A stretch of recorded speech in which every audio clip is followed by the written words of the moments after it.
ඔයාලා ස්කෑන් එකක් හරි එක්ස්රේ එකක් හරි කරන්න යනකොට එතන ඉන්න ටෙක්නීෂියන් ඔයාලට කියලා ඇති ඇතුළට යන්න කලින් අනිවාර්යෙන් ඔයා ගෝල්ඩ් ජුවලරි හරි මොනවා හරි ජුවලරි වර්ගයක් පැළඳගෙන ඉන්නවනම් ඒවා ගලවලා ඇතුල් වෙන්න කියලා.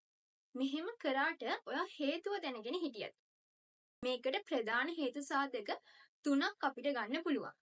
පළවෙනි හේතුව තමයි මේ විදියට අපි ජුවලරි පැළඳගෙන ස්කෑන් එකට හරි එක්ස්රේ එකකට හරි ගියොත් ආභරණය පැළඳගෙන ඉන්න ස්ථානයේ හරියට අපිට ස්කෑන් එකේ ඉමේජ් එකක් ලබා ගන්න බෑ.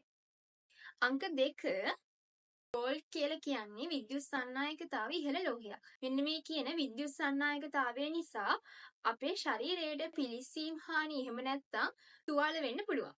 අංක 3 රත්රන් හදන්න සම්පූර්ණයෙන්ම අපි රත්රන් ලෝහයම විතරක් යොදාගන්නේ නෑනේ. සමහරක් වෙලාවට මේ ගෝල්ඩ් වල තියෙන්න පුළුවන් කොපර්, නිකල් වැනි ලෝහ. සමහරක් වෙලාවට මේ ගෝල්ඩ් වල තියෙන්න පුළුවන් චුම්බක ක්ෂේත්‍ර වලට ආකර්ෂණය වෙන ලෝහ.